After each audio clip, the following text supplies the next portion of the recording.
Pues muchas gracias, Cuauhtémoc. Buenas tardes a todas y a todas las personas que están aquí, que son, pues, sí, somos, conmigo hay personas. Este, y bueno, nada, pues igual, con mucho gusto, les brevemente hablo sobre un tema del que desearía no seguir hablando más, porque la verdad, es demasiado lo que sucede en México y yo creo que ya vuelvo a preguntarme algo que me pregunté hace muchos años, ¿no? Si dejáramos de hacer arte, si dejáramos de hablar, si tomáramos la calle y exigiéramos a la desvergüenza que existe, ¿no? Que se hiciera algo verdaderamente útil, ¿no? Por parar tanto desastre y tanta barbarie y tanto terror como el que estamos viviendo en México, ¿no?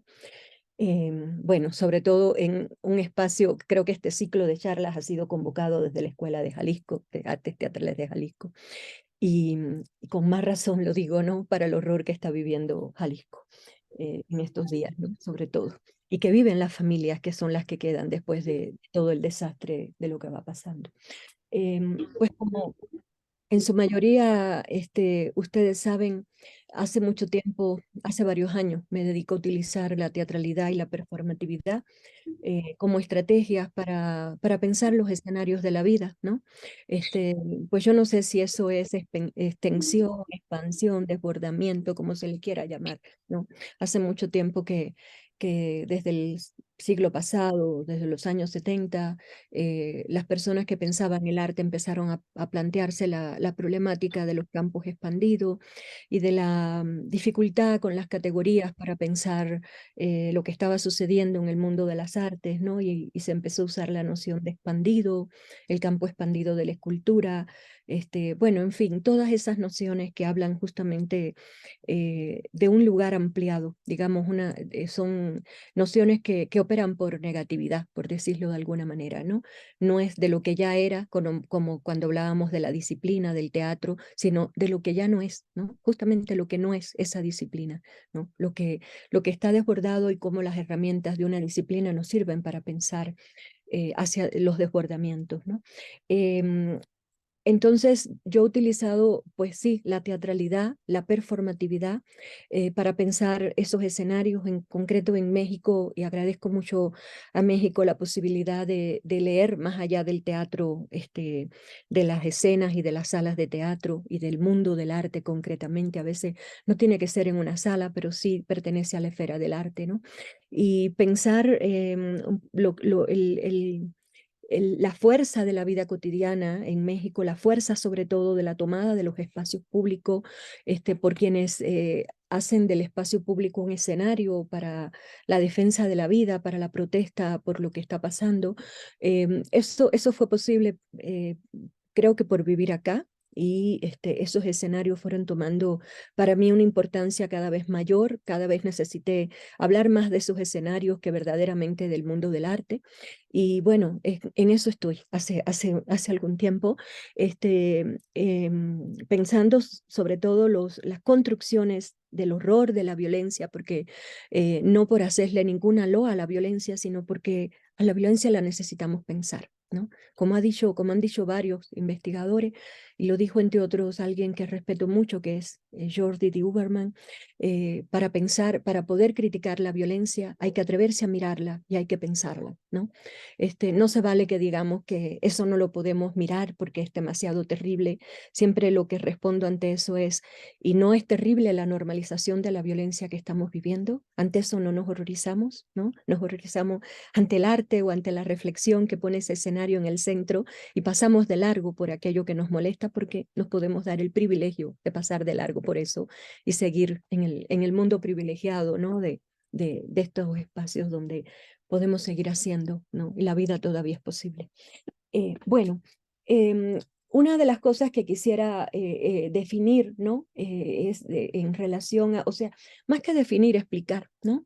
¿A qué llamo, desde qué noción de, como he dicho, teatralidad, performatividad, escenario, son nociones que vienen del teatro y los he utilizado en todo caso como lentes de mirada, ¿no? Como lentes para pensar lo inmediato, ¿no? Y para pensar, justamente para pensar no para pensarlos únicamente como representaciones de esas categorías, ni mucho menos, sino para que esas categorías me permitan primero poner esa discusión en los espacios de la llamada academia donde trabajo, ¿no? Que siempre está llena de asexia, de mucha indiferencia, de mucha protección. Entonces es con ese propósito, ¿no? De colocar eso que nos pasa desde el pretexto de la lentilla, ¿no? Y de estos mundos que son en los que me he movido hace tiempo, de los marcos de la teoría, del teatro, etcétera, ¿no? Segundo, también permitirme a mí misma, ¿no? Y con ello producir también, movilizar, ayudar un poco a diseminar esa necesidad que tenemos de pensar qué es lo que está pasando, y tal vez esas herramientas, esas estrategias nos permitan entonces hacer esa especie de ralentamiento de la realidad, acotarla, enmarcarla, para poder entonces pensarla desde otro lugar, ¿no? No desde este lugar donde la vida pasa y se nos olvida todo lo que pasa y mañana será otro día, ¿no? Y de pronto los marcos nos dan como eso, marcos de pensamiento, ¿no? Bueno, lo primero que quisiera decir entonces es que apelo a la noción, y voy a seguir apuntes que aquí tengo, ¿no? Para no extenderme demasiado. Prometí 45 minutos. Apelo a la idea de escenario como dispositivo de mirada y teatralidad por su potencia, justamente un escenario, ¿no? Generalmente es algo enmarcado, por su potencia para hacer ver las relaciones intersubjetivas, los vínculos, los imaginarios y las representaciones, ¿no? Cuando hablamos de la palabra escenario, se supone que es algo que está para ser mirado, ¿no? Algo que de alguna manera acotamos con nuestra mirada, ¿no? Al alcance de nuestra mirada. Los escenarios, cualesquiera que sean, pero muy especialmente los que pienso como, y voy a decir ahora, el tipo de escenario del que voy a hablar es escenario forense en los cuales se despliegan las llamadas performatividades de la búsqueda, ¿no? Ese tipo de escenario, que llamo como escenario forense, amplifican el patos de un tiempo y abren modos de comprensión respecto al movimiento de los afectos y los gestos humanos como actos de rememoración y supervivencia. Ahorita hablaré de ese tipo de gestos, ¿no? Que son las performatividades de la búsqueda. Esos escenarios considero que también abren el espacio de lo visible y se constituyen como espacios de expectación y de indagación. La teatralidad se ha dicho siempre que pone lo humano en el centro de la mirada, ¿no? Sobre todo cuando, no solo el gran teatro del mundo, el teatro en general, ¿no? Cuando se hacen obras de teatro que se representan, es un poco el siempre para pensar cómo se construye nuestra condición humana, cómo accionamos, cómo interactuamos en el espacio de la relación con las y con los otros, ¿no? Insisto en que aquí hablo de la teatralidad, no del teatro, ¿no? Es decir, la teatralidad, porque no hablo del espacio teatral, hablo de la teatralidad como dispositivo y como estrategia de reconfiguración espacial y de comportamiento, ¿no? Bueno, voy a compartir, si me lo permites, Cuauhtémoc, pantalla para que hacer una acotación a, a ese escenario forense, en primer lugar, desde su condición térrea. Bueno, a ver, ¿no? A esto me refiero, ¿no? En primer lugar, ¿no? No necesariamente me refiero solo al lugar sobre el cual pisamos, sino también al contexto que se organiza en torno a ese lugar. Esta es una de las fotografías que corresponde a un proceso de búsqueda que se realizó en el 2019 en la zona de Guerrero.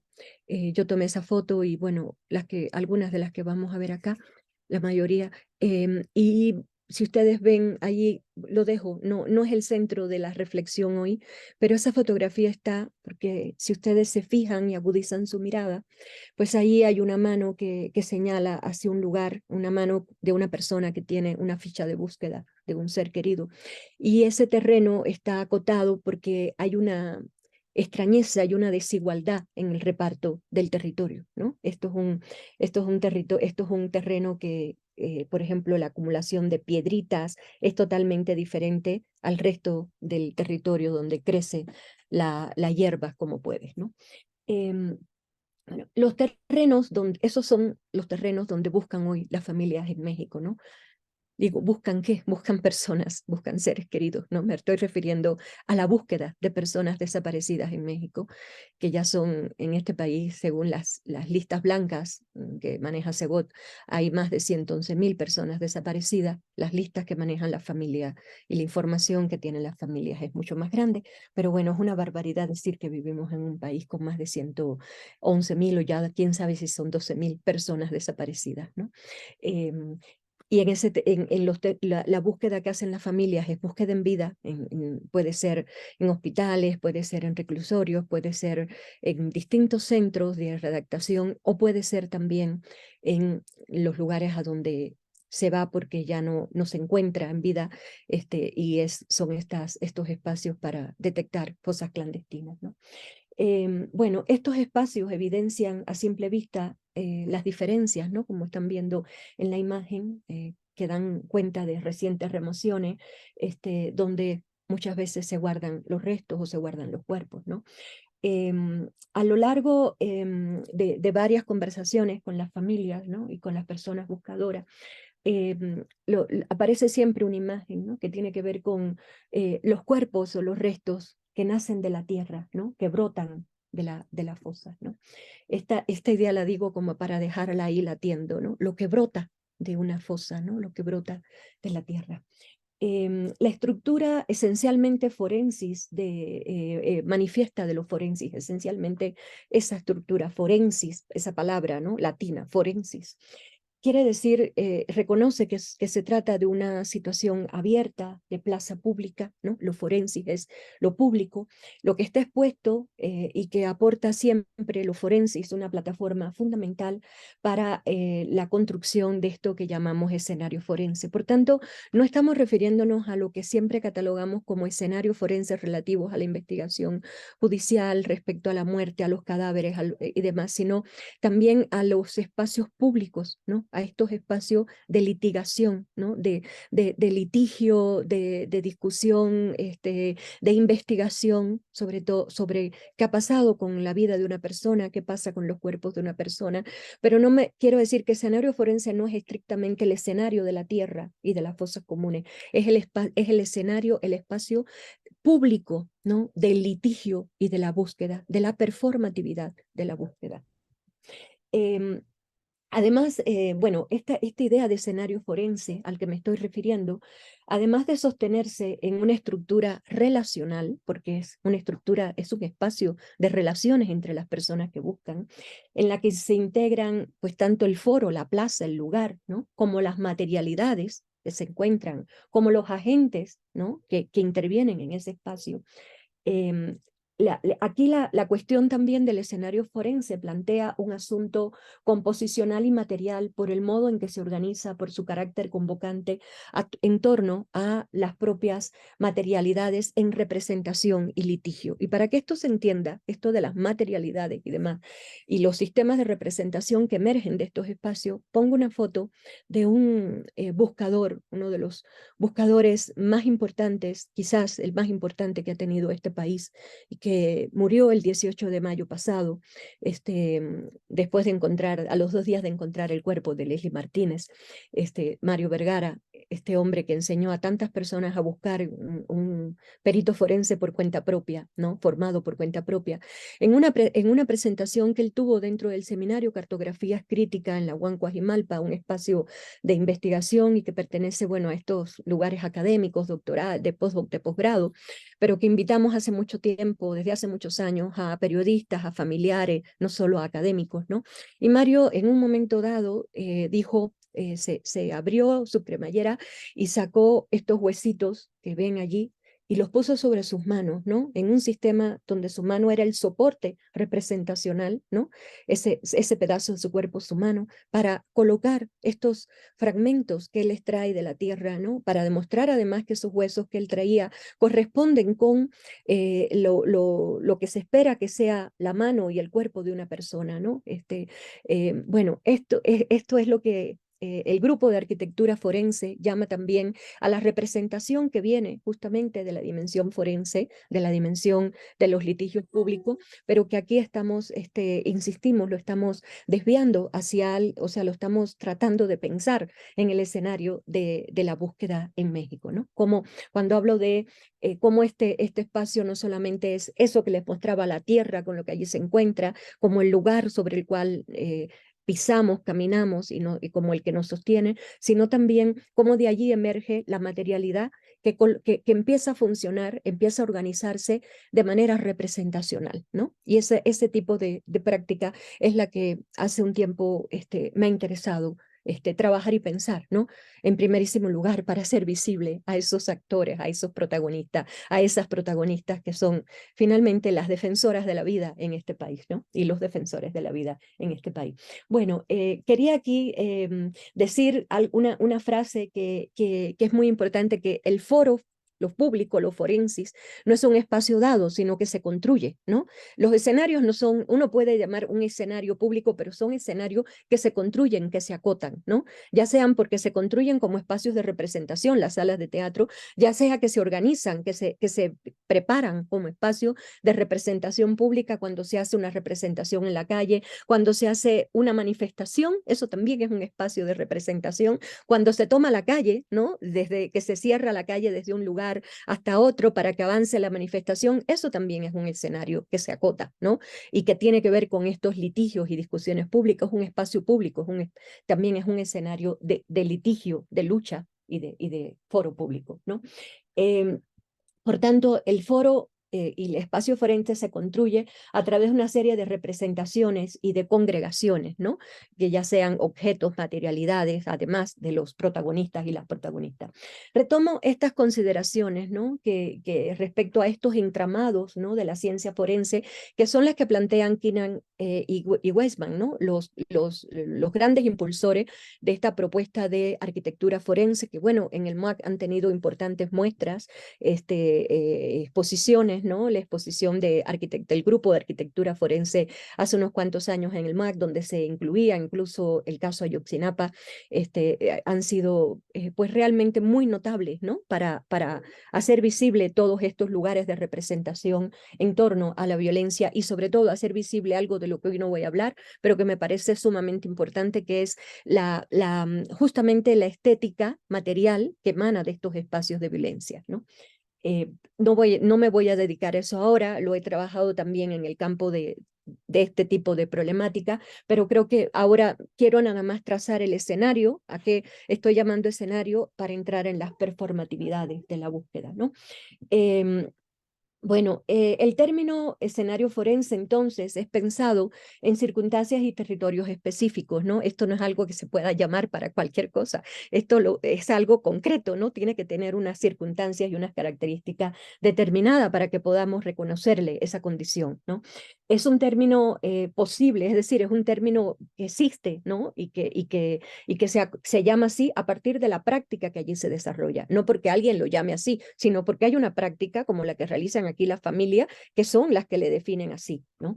Es un término posible para pensar, ¿no? Sobre todo ese espacio forense, para pensar las agencias de búsquedas emprendidas y desarrolladas por las familias, ¿no? Esas agencias de búsqueda son las que llamamos desde la noción de performatividad, y que pueden ser pues a través de caravanas, como he dicho ahorita, de búsqueda, no solamente en fosas clandestinas, ¿no? Y que están desarrolladas desde distintas instancias, ya sea a través de la búsqueda de los más de 70 colectivos que existen en este país, de colectivos de autogestión, por cuenta propia, no porque nadie los organiza, verdaderas comunitas emergentes de búsqueda, y también porque ese proceso de la búsqueda se desarrolla, además de por los colectivos, se desarrolla desde instancias de organización de las propias buscadoras y buscadores, que son las brigadas nacionales de búsqueda, ¿no? Donde llegan personas de todo el territorio, de todo el país, a organizarse para hacer una búsqueda dirigida en una zona determinada determinada del país y para la cual se mueven, se movilizan muchas fuerzas y se pide, por supuesto, la convocatoria, se le pide al Estado, se le pide a las distintas instancias que acompañen ese proceso de búsqueda organizado desde la familia, no desde no desde la institución. Las brigadas de búsqueda y los colectivos de búsqueda no son organizados desde ninguna instancia institucional, ¿no? Bueno, finalmente son organizaciones comunitarias, ¿no? Que visibilizan la inmensa crisis humanitaria y forense incluso que tenemos en este país. Los escenarios forenses emergen en los foros instalados y sostenidos por los colectivos, y voy a poner, ¿no? Por ejemplo, estos, ¿no? Es un poco para hablar de estas cuestiones, uso esa noción de escenarios forenses, ¿no? Para hablar de estos procesos de búsqueda, ¿no? Que realizan las familias, ¿no? Esto eran en la zona de Guerrero, ¿sí? Para hablar esto, de cómo se organizan, de cómo realizan la búsqueda, de cómo horadan la tierra para buscar cuerpos, para buscar vidas, porque esos cuerpos son vidas perdidas, ¿no? Bueno, eh, pero más allá de este proceso concretamente en el terreno, en las fosas clandestinas, en estos escenarios forenses, bueno, pues se indaga, se presentan evidencias, se produce una cadena de seguimiento para la identificación forense, se discuten, se visibilizan las necesidades de buscar, de encontrar y de regresarle la identidad a las personas. Este espacio forense, más que un terreno, es sobre todo un foro de discusiones, de pugnas por legitimar y visibilizar. Es un espacio político, ¿no? En el que una situación deviene foro por las acciones, por las performatividades, por las agencias, por las demandas de quienes toman y movilizan esos espacios. Como ya he insistido, este tipo de escenario se despliega desde la interpelación, desde el modo en que se interpela al teatro de operaciones bélicas sostenido por los ejércitos de los necropoderes, ¿no? O los ejércitos de la muerte, ¿no? Y que son muy diferentes en términos de quiénes son los actores de ambos escenarios y qué tipo de indumentaria, de herramientas, ¿no? Cargan cada uno, ¿no? Esta pico, pala, varilla, ¿no? A diferencia de cualquier tipo de arma que quita la vida, ¿no? Estas son armas para buscar vida. Bueno, visiblemente diferenciados, ¿no? Decimos, por las armas que portan, armas bélicas en los ejércitos de los necropoderes, varillas, palas y picos en los colectivos de buscadora. Diferenciados también por los vestuarios y por las acciones que caracterizan a los hombres de los ejércitos y a las mujeres, generalmente mujeres y hombres de los escenarios forenses. Insisto en la potencia de la agencia performativa de estas personas buscadoras, cuyo sentido primero es por excelencia encontrar elementos de vida. Esto, por ejemplo, aquí Mirna, la líder de las rastreadoras del fuerte, tiene en sus manos algo que ella acaba de sacar de la tierra y que ese tipo, cuando son verificados, que son hallazgos de personas, restos de personas, pues ellas lo identifican como tesoros, ¿no? Porque son tesoros, son las vidas de personas que amaron y que siguen amando por sobre todo y que quieren regresar a la casa a la que pertenezca, ¿no? No solamente sus seres queridos, sino cualquier persona que se encuentren. Bueno, a estas múltiples acciones emprendidas por esta familia, como los agentes de estos escenarios forenses, es a los que nos referimos como agencia performativa, ¿no? Y bueno, por supuesto que uno cuando va pensando en estas estrategias de nombrar, de ubicar, pues recurre a todas las personas y a todo el saber anterior, ¿no? Al conocimiento dado, producido más bien, no dado, y en este caso para mí fue importante reconocer pues justamente la noción de agencia performativa planteada por Judith Butler, ¿no? Pero trasladada a o sea, Judith Butler habla en otro contexto y a mí me interesó trasladarla a este contexto para dar cuenta de los procesos de gestión, de organización y de movilizaciones y tareas diversas que impulsan las familias en estos territorios o en estos escenarios. Esa capacidad de acción, de ejecuciones y performatividades que comprometen los cuerpos, es decir, esa es la agencia performativa, esas articulaciones, negociaciones y agenciamientos que implican y exponen la vida vida, es lo que busco expresar cuando traslado a estos escenarios esa noción de Judith Butler, que es la agencia performativa. Bueno, como ustedes saben, en México y en toda América Latina son mayormente colectivos de mujeres, ¿no? Los que históricamente han buscado desde el año 76, las Madres de Plaza de Mayo, desde el año 75, los grupos de búsqueda de mujeres en Chile, bueno, y de ahí para allá Uruguay, Perú, en México también, desde que estaba el movimiento Eureka, incluso un poco antes, ¿no? De las Madres de Plaza de Mayo. En fin, estos colectivos mayormente, y que deberíamos preguntarnos por qué son los colectivos conformados mayormente por mujeres, ¿no? Porque han sido casi siempre las mujeres las que han salido a buscar, y no solo las que han salido a buscar, las que devienen también en algo que he podido pensar utilizando muchos elementos de la epistemología feminista negra, ¿no? Así se nombra, epistemología feminista negra, lo dicen ellas, las propias pensadoras, activistas que utilizan y que producen estas terminologías, y concretamente Patricia Hill Collins, Bell Hooks, ¿no? Y todas estas mujeres que desde el ámbito de la academia norteamericana o del activismo, pero desde la academia norteamericana, desde una práctica comunitaria afro-norteamericana, concretamente, ¿no? Porque hoy en día hay mucha tendencia y hay mucha necesidad de hacer visibles también las diferencias entre las producciones de saberes, de conocimientos de una academia por lo general muy blanqueada, ¿no? Norteamericana muy blanqueada y que tiene una fuerte influencia en México, y esta otra academia afro-norteamericana que pugna por decolonizar el pensamiento y que tiene muchas dificultades para abrirse camino y discusión en un entorno donde mayormente son tenidas en cuenta las problemáticas de género y no las problemáticas raciales o las problemáticas de clase, ¿no? Y las problemáticas sociales, como por ejemplo las mujeres que buscan no están allí por el hecho de que haya una alianza entre mujeres, sino porque no les queda de otra, porque son mujeres las que sobreviven, porque a los hombres los desaparecen, ¿no? O se van a trabajar a muchos otros lugares. Entonces, las que quedan son mujeres. Incluso hay estudios del INEGI donde se trata de enfocarse en la cantidad de mujeres solas y de mujeres incluso viudas a partir de la famosa guerra al narcotráfico, ¿no? Que no son más que estrategias de Estado. Bueno, estas mujeres que buscan, ¿no? En distintos lugares, fundamentalmente, y no solo mujeres, acabo de hablar de Mario Vergara y hay otro tipo de buscadores, van produciendo una serie a partir de algo que se llama la experticia, ¿no?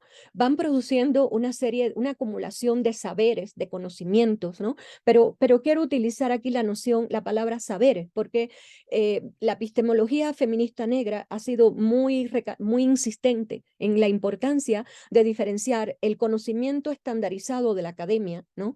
O el conocimiento estandarizado de los espacios de poder de conocimiento, y lo que se llama saberes localizados, ¿no? Los saberes situados que nacen de escenarios específicos como estos escenarios forenses, los saberes de las y los buscadores, y que necesitan hoy cada vez más ser reconocidos en estos espacios del conocimiento legitimado, ¿no? Yo creo que para hacer cualquier investigación sobre desaparición forzada o sobre búsqueda o sobre violencia en México actual, pues creo que los verdaderos y las verdaderas expertas son estas personas que están en territorio, ¿no? Poniendo su vida, pero también confrontando continuamente ese conocimiento abstracto que se trata de dar con relación a el modo en que realmente se configuran esas experiencias según las prácticas de cada región, ¿no? Porque todo este proceso de los forenses está también determinado por procesos geopolíticos, ¿no? Además de procesos sociales, territoriales que se dan hasta climáticos, ¿no? Que se dan en cada región. Eh, la, la, este accionar, ¿no? Que este conjunto, que no es solo la búsqueda, ¿no? Uno le llamamos, bueno, le nombramos así para poder identificarlo. La performatividad de la búsqueda tiene consigo una serie de performatividades, ¿no? Primero está eso que puede. Lo llamamos así desde esta dimensión, y entiéndanme, porque repito que me ha interesado utilizar estas estrategias, ¿no?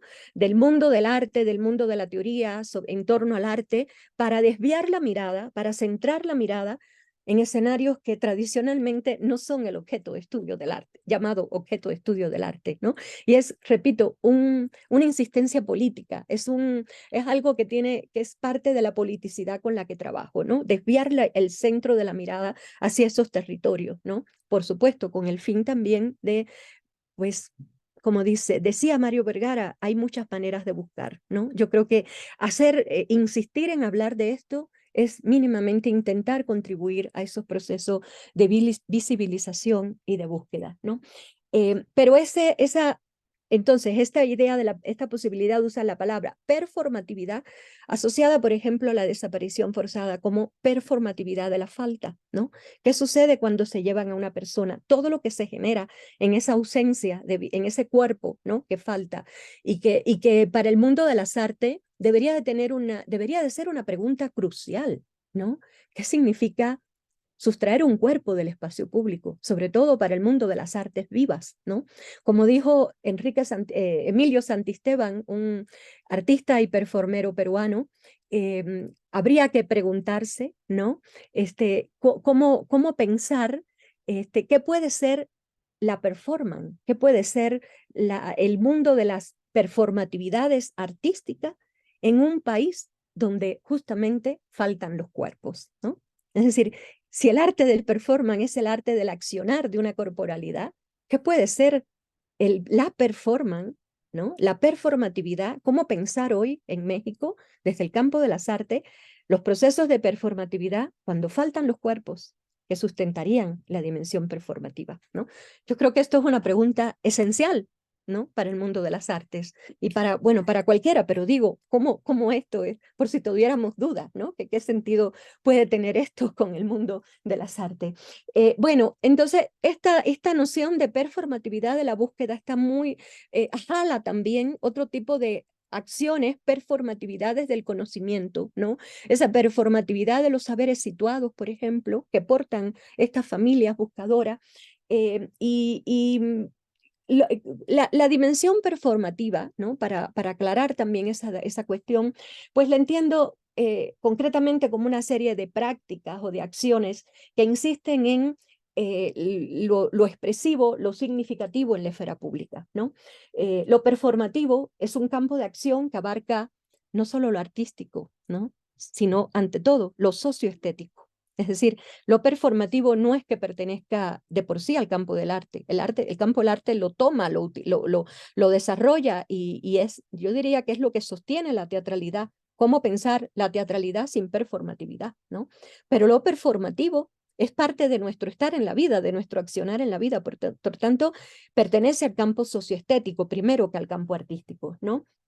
Y tiene que ver con esa discursividad corporal, ¿no? Que se configura en la puesta de ejecuciones, de acciones, o que se configura en el deseo de transmitir, de comunicarnos, ¿no? De transmitir información, ahora mismo aquí, ¿no? Esta performatividad del Zoom, ¿no? Y de los procesos de intento de comunicarnos, pues a través de una pantalla, ¿no? Y que tiene que ver también con la performatividad de la palabra, con el poder de la palabra para desplegar significados sin que necesariamente estemos trayendo las cosas, sino esta dimensión, ¿no? De hablar de los procesos a través de esa carga simbólica, ¿no? Del signo y del proceso comunicacional.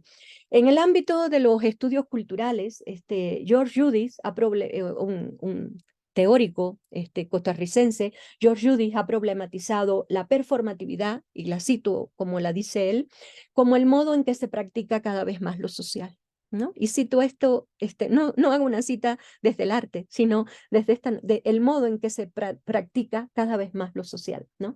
Desde una perspectiva, y bueno, desde mucho antes, hay los aportes a la performatividad, digo, desde siglo pasado, años 80, ¿no? 1980, los conocidísimos estudios de Victor Turner sobre la performatividad, de los que he partido, ¿no? Porque creo que mucho de lo que he tratado de pensar está creo no, está en absoluta deuda con el pensamiento de Víctor Turner, ¿no? En los escenarios donde él lo trabajó para poder también pensar otros escenarios en este tiempo en el que vivimos.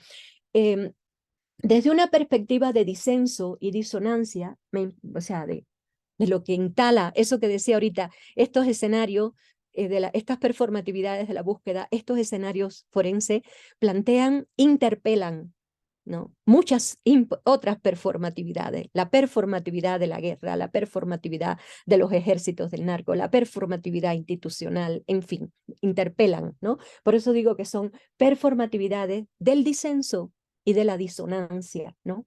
Y desde ese tipo de performatividad me ha interesado pensar, pues, la agencia que desarrollan justo a través de estos protagonistas, ¿no? Esta agencia está encaminada a buscar y a regresar, como dicen ellas, sus tesoros, y a sus espacios afectivos, y es resultado de una performatividad a contrapelo de la normalización de la violencia, ¿no?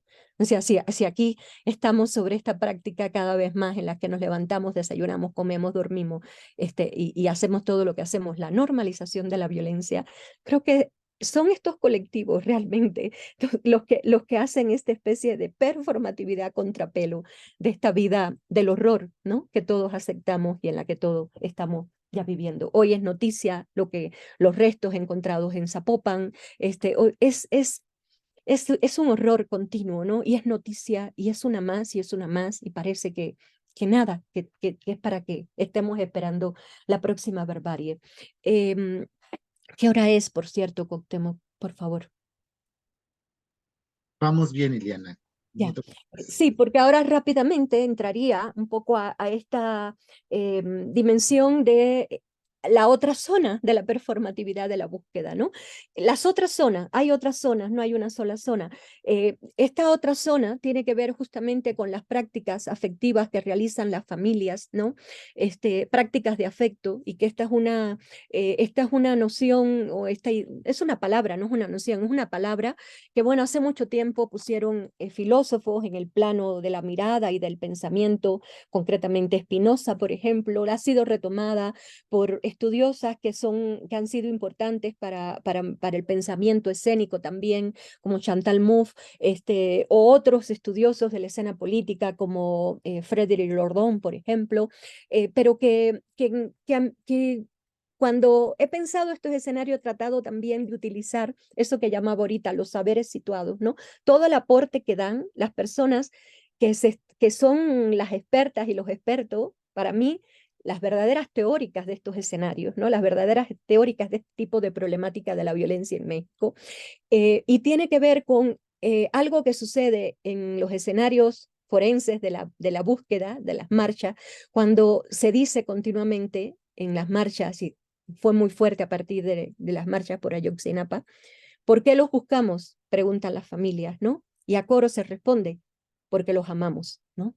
Entonces, para mí esa frase tan potente es, es el detonante para entender esta performatividad de la búsqueda. No Spinoza ni nada, ¿no? Son antecedentes teóricos, pero es esto, algo que ponen ellas y ellos en ese centro de buscamos, estamos afectados por una pérdida y buscamos aquello que nos falta porque los amamos, ¿no? Y tiene que ver con esa noción de la afección, ¿no?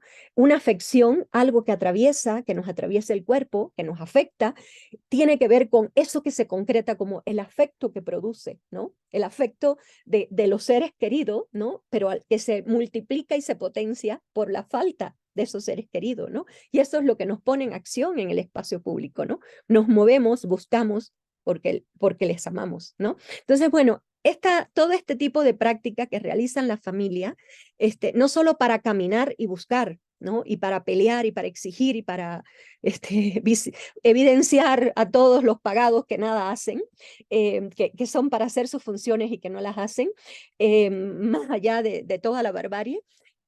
Todo este otro plano de acciones simbólicas que se desarrollan eh, en zonas de liminalidad. ¿Por qué digo zonas de liminalidad?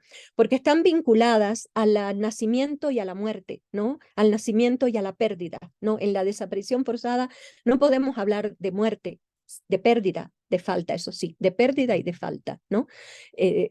Y muchas familias han desarrollado estos rituales o estas acciones simbólicas, a mi modo de ver, acciones profundamente poéticas, ¿no? Para hacer visible que lo siguen pensando, que ellas y ellos están en esos espacios y que les recuerdan el día de su nacimiento, el día de su cumpleaños. Estoy mostrando, por ejemplo, las acciones por la rodada negra por el cumpleaños de Roy Rivera Hidalgo, el hijo de Leti Hidalgo, integrante y fundadora de Fuerzas Unidas por nuestros desaparecidos en Nuevo León, y que como dice ella, no ha pasado una fecha de cumpleaños en la que haya dejado de recordar a Roy, ¿no? Y bueno, acá esta fecha además se habilitó la resonancia de ese homenaje, de ese recordatorio de Leti y a su hijo, estuvo también acompañada por el grupo de amigos que decidieron hacer y convocar, ¿no?, a esta rodada negra, por las personas desaparecidas, pero también por Roy, ¿no? En la fecha de su cumpleaños, 25 de enero, ¿no? Bueno, esta es la foto frente a la casa de Roy, ¿no? Esos gestos, esos actos,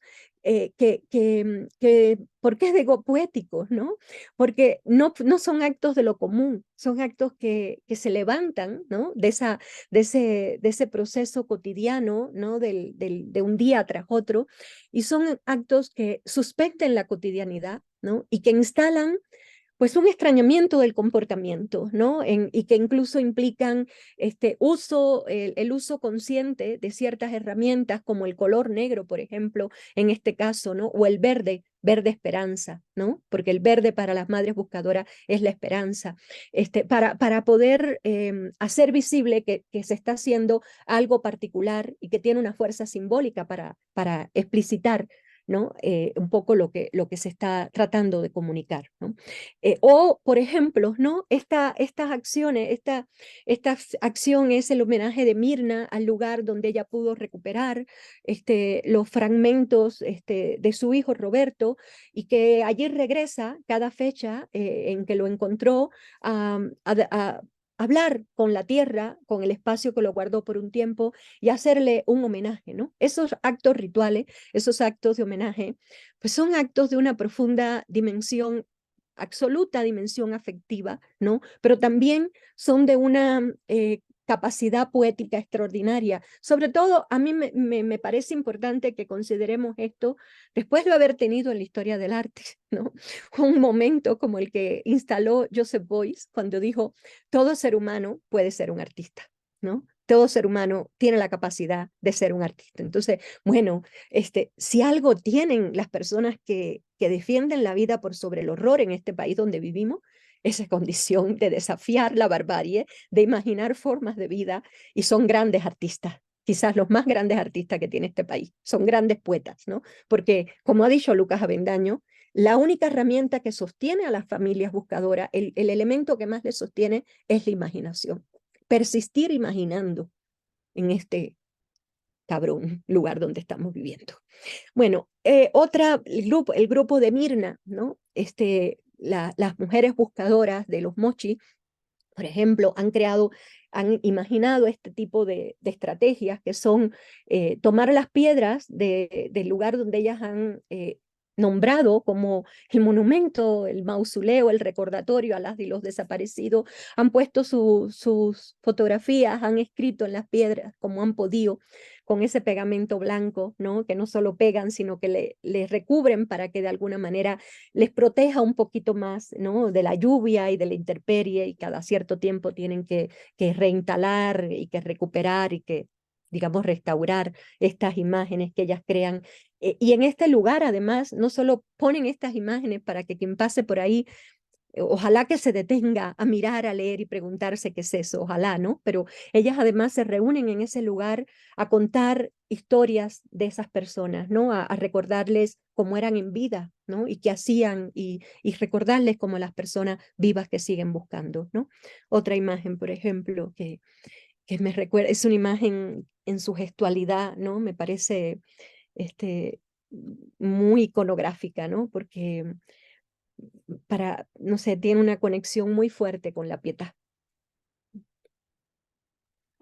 Bueno, o María Herrera, ¿no? Acá en la Ciudad de México, cuando ella ha decidido hacerle esos homenajes a sus hijos cada año, ¿no? Ella convoca, no ha decidido, ella convoca a las personas que le puedan acompañar a recordar la desaparición y lo hace en este lugar frente a la Estela de Luz, donde están pues estas placas que el Movimiento por la Paz instaló desde el 2012, donde también hay placas que recuerdan a las familias, a los papás y a las mamás que han perdido su vida también buscando a sus hijas y a sus hijos, ¿no? Sí, esto no es una acción de cualquier día, esto es una acción que instala, ¿no? Que desmonta la cotidianidad, que desmonta la inercia, ¿no? Porque está allí, ustedes saben, a la salida del bosque de Chapultepec, de donde pasa mucha gente y la gente, algunos pasan como si nada, ¿no? La instalación de la normalización de la violencia es tal que se puede pasar sin preguntar qué pasa, ¿no?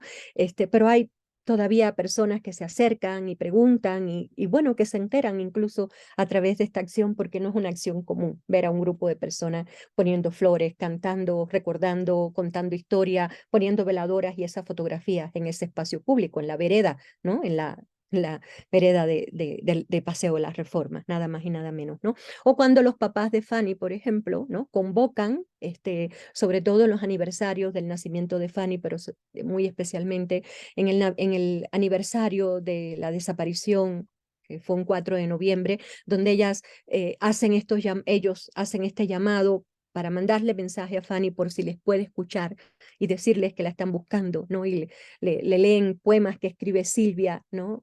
A su hija. En fin, esta otra acción que muchas la he mostrado siempre, pero sé que siempre no son gente, las mismas personas las que escuchan y las que miran, la seguiré mostrando, ¿no? Que es esta acción que hizo Silvia Ortiz a los 10 años de la desaparición de su hija Fanny Sánchez Viesca Ortiz en Torreón, Coahuila, para, pues, lo que dice la imagen, lo que están viendo, ¿no? Atada de pies y manos, con los ojos, con la boca, como si le hubieran quitado la vida, arrancado la vida desde que desaparecieron a Fanny, y utilizando simbólicamente esos mismos elementos con los que son envueltos los cuerpos, ¿no? Pero con un elemento también disonante arriba, ese pastel, ¿no? Que quiere celebrar. Los pasteles son figuras de celebración, ¿no? Una celebración también por la vida de Fanny, ¿no? En ese contraste de representaciones.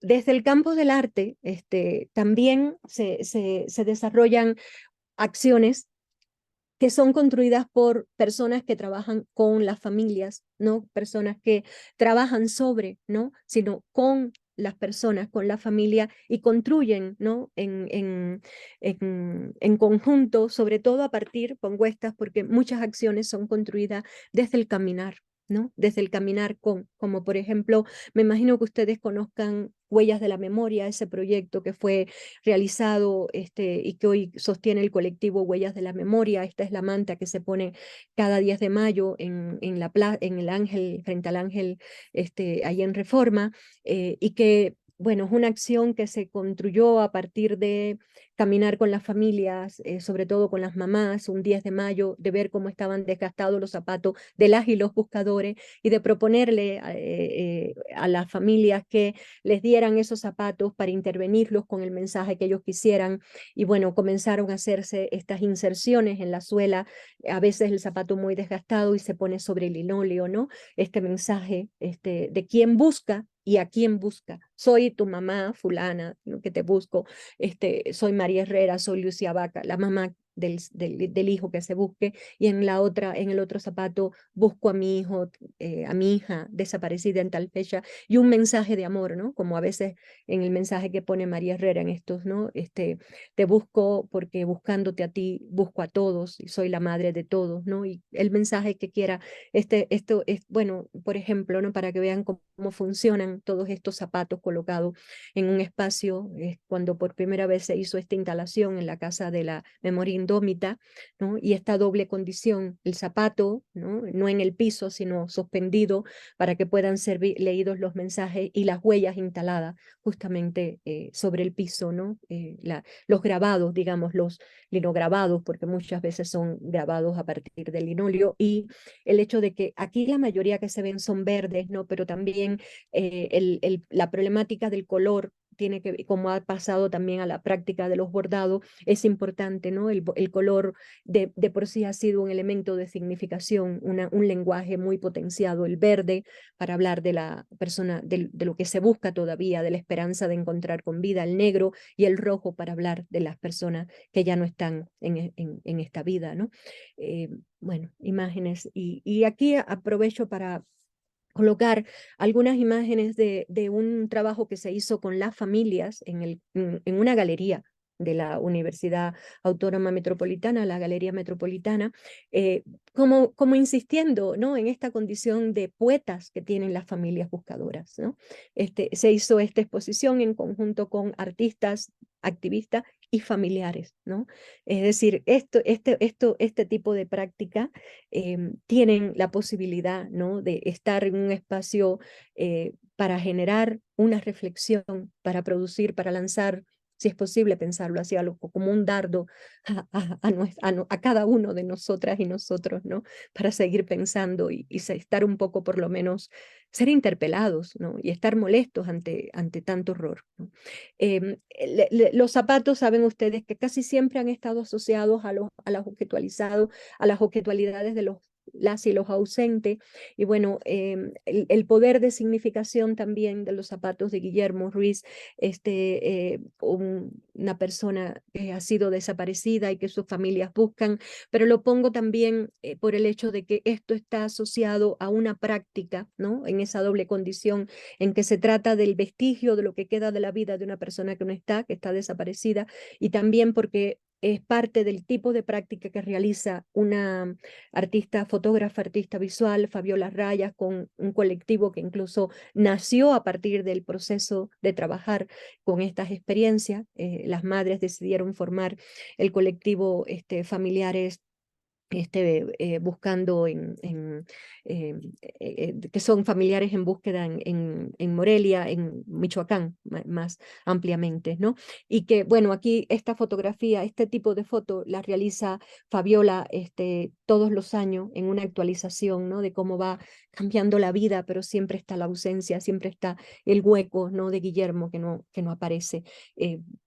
Por ejemplo, es parte de este tipo de acciones donde Fabiola invita a las mamás a caminar hacia distintas instituciones portando los zapatos y con una serie de objetos elaborados por ellas, como esa manta bordada. O Fabiola experimenta, digamos, hace el ejercicio, ¿no? Más que experimentar, hace el ejercicio de colocarse los zapatos de estas personas que faltan con permiso de su familia, un poco quizás en uno de esos procesos de significación, estar en los zapatos del otro, ¿no? ¿Qué pasa con ponerse los zapatos de alguien que no está y volver a hacerlos caminar por los espacios donde esa persona anduvo, ¿no? Y volver a reunir historias y demás. Y bueno, ya para terminar, pongo algunas imágenes, ¿no? De estos procesos poéticos de las familias, de las y los familiares.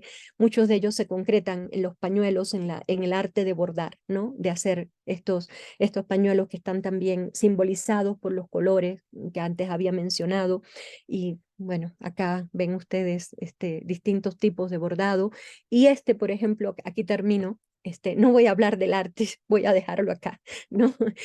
Podría hablar bueno, está el trabajo de Lucas Avendaño para buscar a Bruno, ahora brevemente lo menciono, pero esto que están viendo es una reunión de bordados que hicieron, es decir, cosieron los bordados, las mamás de Torreón, desde el año 2011 empezaron a bordar en el espacio público, hicieron esto con la ilusión de hacer, con el deseo de hacer una colcha y entregársela, por suerte no se la dejaron nunca a Calderón, para que, para que sintiera el peso de la desaparición forzada también desde las camas vacías, no solo desde la silla vacía, el sillón vacío, el plato vacío, es la cama, ¿no? Ese espacio que queda que nos falta por todas las personas que no están, ¿no?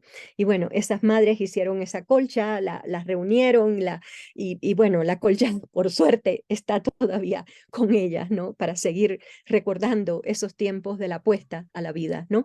Creo que tal vez el trabajo de Lucas Avendaño buscando a Bruno es mucho más conocido, ¿no? Por el doble lugar que tiene Lucas, ¿no? Como familiar que comenzó a buscar a Bruno inmediatamente a su desaparición, y por el reconocimiento como artista que tiene Lucas, y que le permitió esas herramientas del arte, fueron muy potentes para realizar acciones como esta ante la fiscalía, para exigir que le permitieran la revisión del expediente de Bruno, ¿no?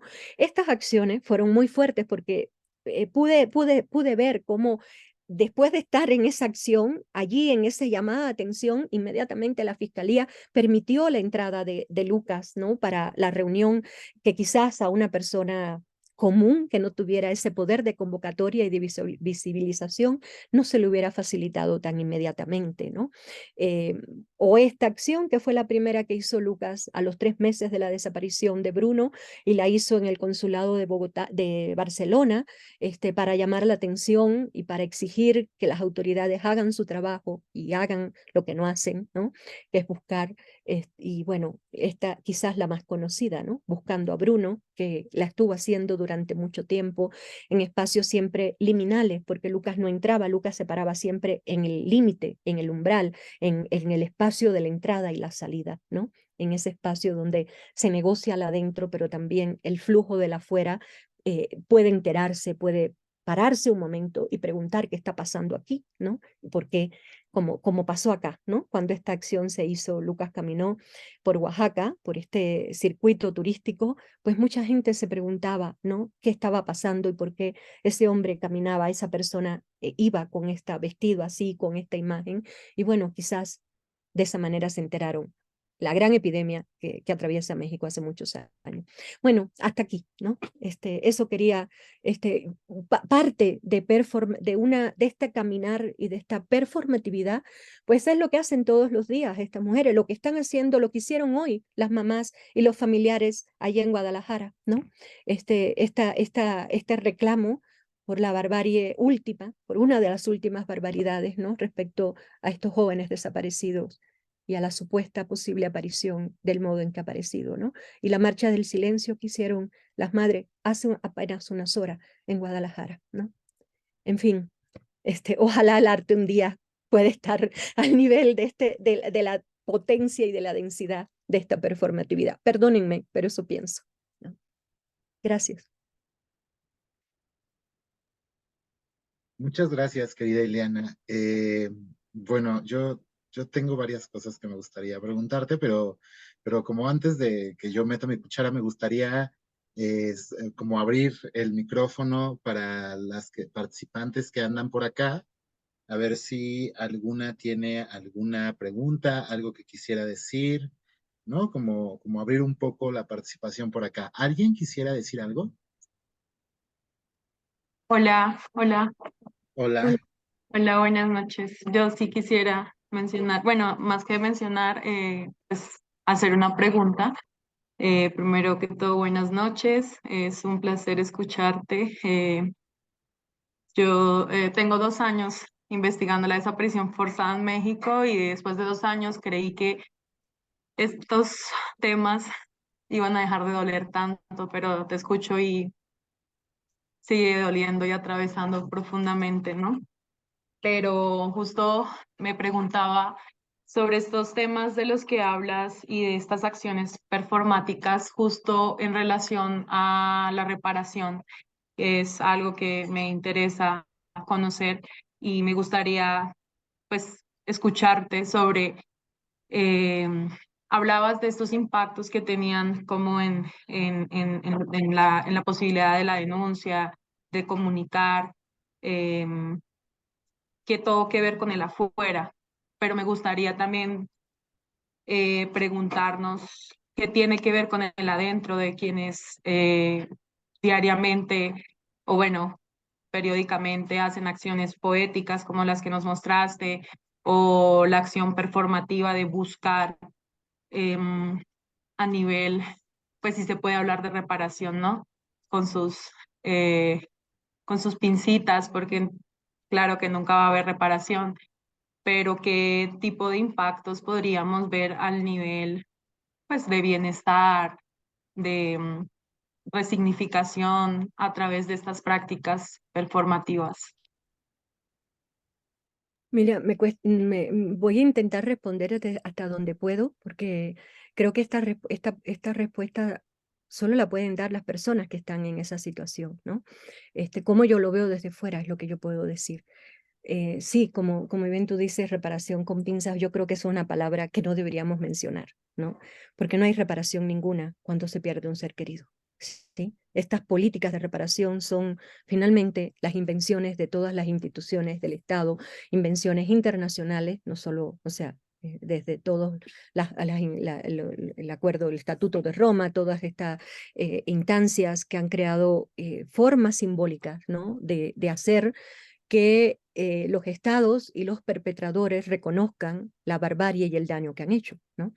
No sé si lo lograrán reconocer del todo, pero no hay reparación posible. En Colombia y en otros lugares se ha hablado de reparaciones económicas, se han hecho de hecho prácticas de reparación económica, que quizás ayuden a algunas familias que quedan en condición de desamparo absoluto porque justamente las proveedoras, los proveedores, ¿no? Ya no están con ellos y tienen niños que quedan huérfanos. María Herrera continuamente insiste en qué pasará dentro de unos años con toda esta cantidad, esta generación de niños huérfanos que estamos enfrentando, que están produciéndose, ¿no? Bueno, primero no hay reparación, no hay restauración, no hay curación, creo yo, pero repito, decirlo yo me parece, digo desde mi punto de vista, yo no soy quien para pensar por nadie y mucho menos por las personas que están en esa situación, ¿no? Tal vez este tipo de acciones, si las hacen, pienso yo, es porque porque por lo menos instalar la rabia en el espacio público, hacer así, soltarle el dolor, instalar la rabia en el espacio público, es algo mínimo, ¿no? Que se necesita hacer por parte de las personas que están en estas situaciones, ¿no? Creo que eso viene de una necesidad muy profunda, si no, no las hicieran. Porque si algo han aprendido estas personas es que hacen exactamente lo que se necesita, ¿no? Porque no tienen tiempo para perder el tiempo, ¿no?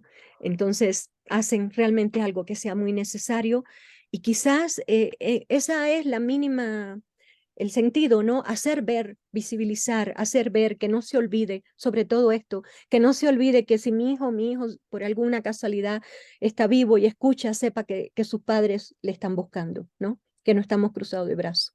Bueno, eso creo, y que la desaparición forzada dolería menos. No, ¿cómo va a doler menos si estamos en los peores tiempos? Estamos en los peores tiempos. Acaba de salir una información en la prensa de que en la Ciudad de México estos son los años de mayor desaparición forzada, ¿sí? En la historia de este país. Y 2018, 2019, creo que 2019 y 20 son los años, si buscan en esto de la supuesta, el espacio público que se publica sobre las personas desaparecidas y no localizadas, el registro público, pueden verlos por año, ¿no? Y está que se hace una barbarie lo que sigue sucediendo, ¿no? Aquí no hay, pues hay de dos, o hacerse así el tonto, la tonta y que esto no existe, no sucede, normalizarlo, ¿no? O arrancarse los pelos, porque hasta dónde vamos a dar. Muchas gracias. No, gracias a ti. Y qué bueno que lo estás trabajando porque eso puede ser formas, ¿no? Son formas finalmente. No vamos a hacer nada, no vamos a aportar nada, no vamos a solucionar nada. Eso está más que claro. Pero lo único que sí se va a hacer es no quitar, poner ahí, ¿no? Insistir en que no te hagas el loco, no te hagas la loca. Esto pasa donde vives y te puede pasar a ti, a cualquiera. Como no digo a ti, digo a cualquiera, ¿no? Como dice Juan Carlos Herrera, Juan Carlos Trujillo Herrera, esto es una lotería que se regala, no que se vence. Cualquiera le puede tocar. Muchas gracias, Ileana. ¿Alguien más tiene por ahí alguna pregunta que quisiera hacer? Bueno, yo tengo una, querida Ileana, que he estado pensando sobre todo como a partir de el trabajo de la exposición de performatividades de la búsqueda, que todavía no te termino de articular bien en pregunta, pero que tiene que ver con qué es lo que le sucede a los dispositivos, como por ejemplo los bordados, ¿no? Esta colcha de bordados que nos mostrabas, o los dispositivos como huellas de la memoria, que son dispositivos que si bien tienen una intervención o tienen una mediación por parte de algún artista, son dispositivos que nacen desde una ciudadanía no especializada, por así decirlo, cuando se encuentran en un espacio artístico que ocupan también artistas especializados que tocan esos temas, ¿no? Y otros artistas que están en medio, como Lucas, ¿no? Como qué pasa como en ese encuentro de cuerpos y en ese encuentro, pues, de vectores, ¿no? No sé, como que hasta ahí voy en la Sí. filtración de la pregunta. Sí, pues sí, es una muy buena pregunta. Pueden pasar muchas cosas, no solo pasa una, pueden pasar muchas cosas. Entre las cosas que pueden pasar, las que más nos preocuparon, por ejemplo, la que más nos preocupó cuando pensamos en esta exposición colectiva, era que no, cómo hacer para que no se objetualizara dentro de la caja blanca de una galería, algo que viene de una práctica callejera que está vivo, que forma parte de marchas de manos, de muchas manos que lo sostienen, de muchos andares, de muchas rabias, exigencias, ¿no? Y afectos que continuamente se juegan en la calle, ¿no? Y que viene además de un proceso de lucha, no fueron hechas para estar exhibidas en una galería, ¿no? Por esa razón, incluso, por esa pregunta, que creo que esa pregunta, yo creo que eso es una aporía, así. Oye, ¿qué es una aporía? Lo que no tiene solución, ¿sí? Lo que no es lo que no estamos hablando de una paradoja, no, estamos hablando de una aporía, lo que no tiene posibilidad de ser resuelto. Y yo creo que por más que nos preocupemos porque esa objetualización no suceda, ¿no? Esa de alguna manera, si se puede llamar así, cierto enfriamiento, ¿no? de la afectividad de esas acciones no suceda, es inevitable, porque ahí están en esa caja blanca y recortadas en otro tiempo, en otro marco, aún cuando siguen comunicando, cuando siguen perturbando, ¿no? Lo puedo pensar desde lo que comunicaron muchas personas que fueron a la exposición y que salían profundamente afectadas, ¿no? Porque no es solo los objetos fueron puestos con las informaciones producidas por ellas y ellos. O sea, no hubo ningún intento de ningún proceso curatorial de limpiar, de homogeneizar esa información. Se pidió a cada una de las personas que proveían esas prácticas, por ejemplo, a Leti que escribiera sobre el proceso de los bordados en Fundén, a Excel Meireles que escribiera sobre el proceso de la colcha, al colectivo Ollas de la Memoria sobre cómo, o sea, siempre lo produjeron Lucas en relación a la búsqueda de Bruno, aunque aquí las personas que estaban tenían esas herramientas, digamos, de trabajo, tampoco las obras estas fueron creadas, digamos, como una obra más desde el mundo del arte, ¿no? Fueron creadas tejidas en procesos con las familias, ¿no? Ese del con la familia y no sobre la familia fue muy importante, ¿no? Y hay algo que fue el intento, ¿no? Fue realmente respondió al intento por romper ese marco de enfriamiento, de objetualización, ¿cómo decir?, de aceptación de estas acciones en un espacio pues también institucional, porque una galería de la UAM es un espacio institucional, ¿no? Dejémonos de, cualquier galería es un espacio institucional, aunque sea una galería privada. Lo que pudimos hacer, ¿no? Dijimos, la apertura de esta exposición no se va a hacer bueno, hubo todo el ritual de apertura y fue el rector y todo lo que se hace en una exposición, pero el verdadero inicio de todo ese abrir lo que estaba sucediendo se hizo ante Fiscalía. Se convocó a una acción ante Fiscalía que queda ahí a unas cuadras. Se pudo hacer la gestión para que vinieran 11 familiares, no es mucho, pero es más que nada, ¿no? De distintas regiones del país, de los buscadores y las buscadoras más, pues digamos, las que más visibilidad tienen de pronto en estos procesos desde los colectivos y también más años trabajando. Y ellas se convocó a familias de la Ciudad de México a hacer una acción, ¿no? de señalamiento, de protesta, de protesta, ¿no? de rabia ante Fiscalía por todo lo que debe. Y las huellas de la memoria se trazaron desde la galería, se hizo un camino, ¿no? por la calle Puebla, que salió desde Medellín, dobló por Puebla hasta la Glorieta, ¿no? y hasta Fiscalía. Ese recorrido de las huellas de la memoria, ¿no? las huellas de las familias buscadoras. Y después salimos de Fiscalía en una marcha. Era muy estremecedor ver esa marcha, cómo iba dando consigna, y esa fue la entrada a la galería. La entrada a la galería fue la marcha de la que vienen esa acción de protesta y de rabia pública de la que vienen algunas de las piezas que se estuvieron mostrando allí, ¿no? Eso mismo se hizo para el día siguiente. Al día siguiente, aprovechando la presencia de las familias, hubo pues un coloquio, ¿no? 2 días de conversaciones con ellas, ¿no? sobre estos procesos, y el inicio del coloquio, como que se inició en la UAN, ¿no? en un espacio académico, pues el inicio estuvo en una acción también ante gobernación, ¿no? Así de, aquí estamos recordándoles, ¿no? Y fue, pues, no sé, yo creo que esa pregunta que ahorita me hacía la compañera que habló, ¿no? De qué puede ser para ello, yo creo que hay una mínima, no puedo decir satisfacción, pero hay algo que sucede, que no sé cuál es la palabra, pero es como una liberación mínima y chiquitica, ¿no? Cuando puedes ir a decirle a la autoridad, así como Erinias, esa figura maravillosa de Eurípides, ¿no? Las mujeres de la rabia, ¿no? Las enrabiadas, la comunidad enrabiada, esto me debes y no me voy a olvidar, ¿sí? Aquí estaré chillando todo el tiempo que me quede de vida, ¿no?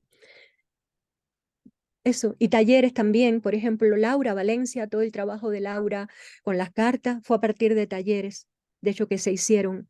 Ella los viene haciendo desde mucho antes, desde que inició su práctica cuando el Movimiento por la Paz.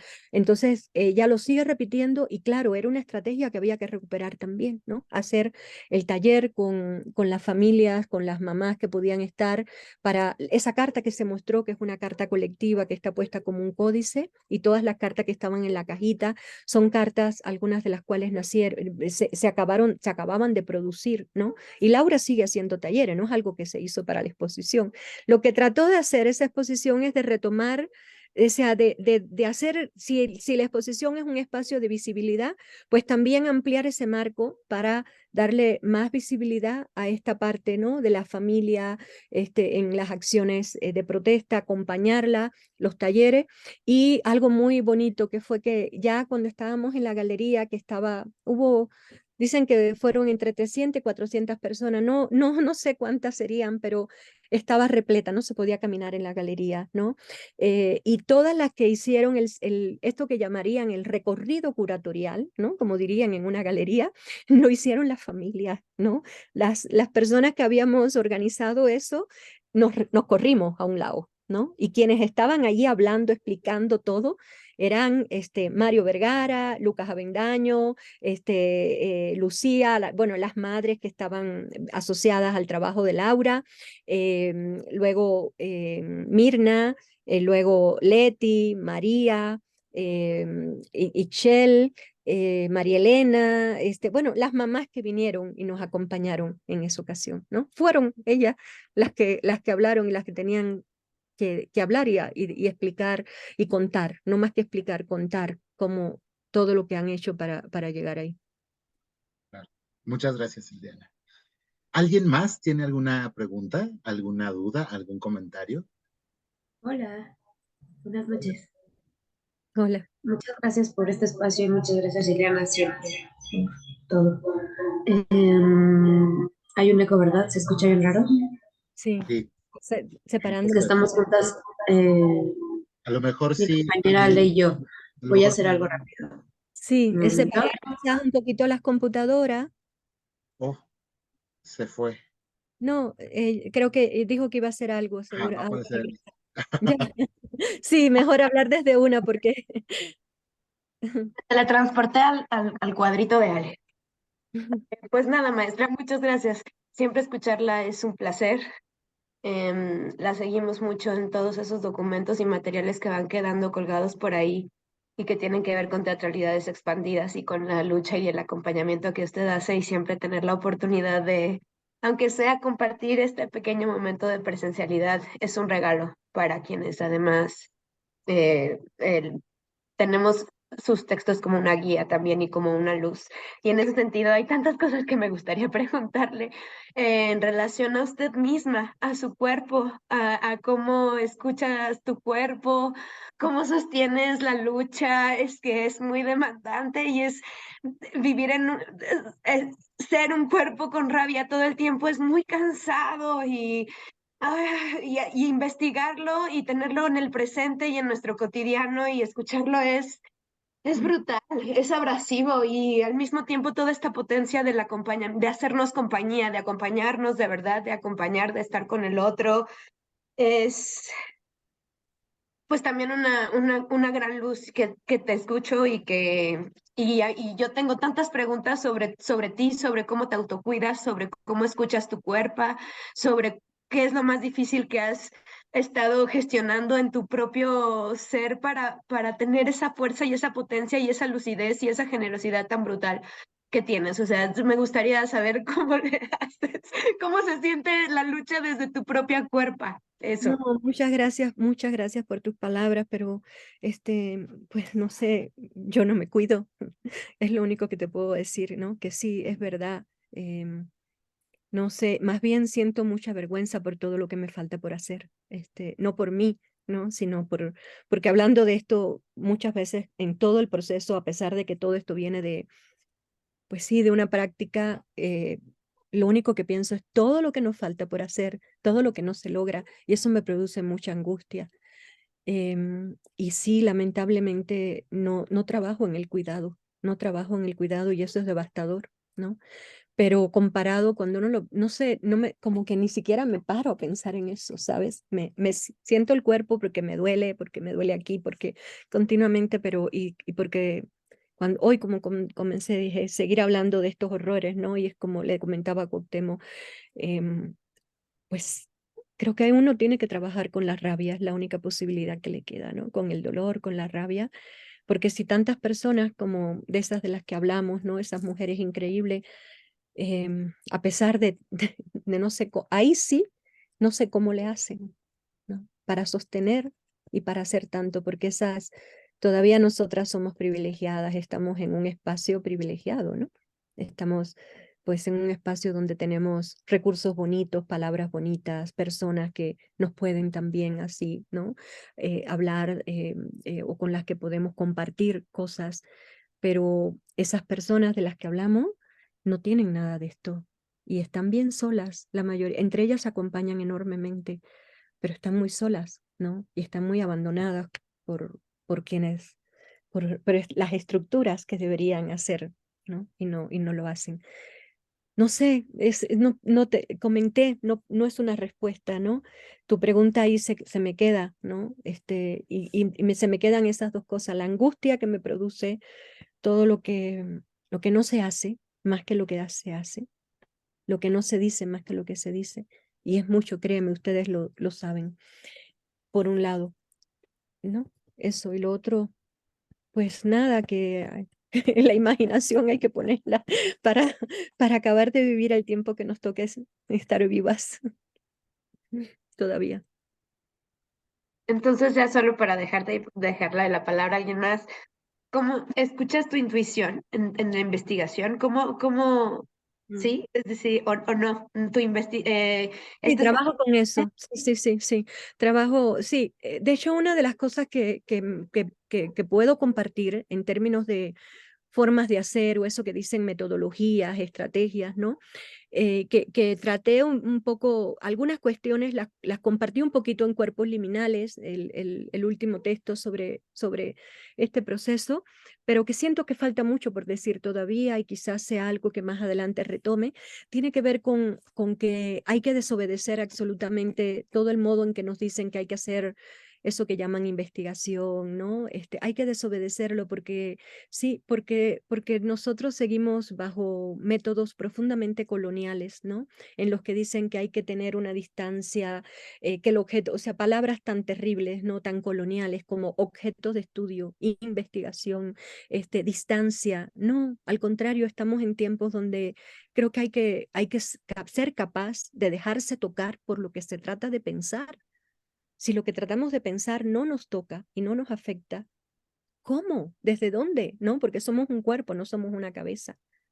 La cabeza es parte de eso que llamamos cuerpo, ¿no? Y todo este asunto de los afectos, de lo que hablaba, viene del plano intersubjetivo. ¿Cómo, valga la pregunta, la redundancia, cómo afectan los afectos un proceso de indagación o un proceso de escritura, ¿no?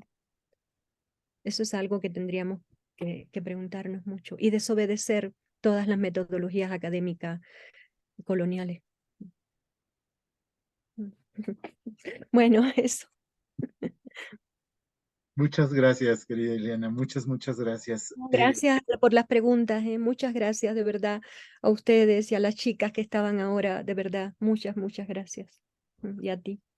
Bueno, si nadie más tiene algo que preguntar, ¿alguien por ahí? Bueno, sin nadie más, pues primero que nada quiero agradecerte, Ileana, por toda la generosidad y toda la ternura y toda la inteligencia con la que vienes a compartir con nosotras. Esta es la segunda vez que participas en los otros teatros y verdaderamente te agradezco muchísimo. Me siento muy honrado de que acudas al llamado que hacemos de este lado. Y pues eso, agradecerte profundamente que hayas platicado con nosotras el día de hoy.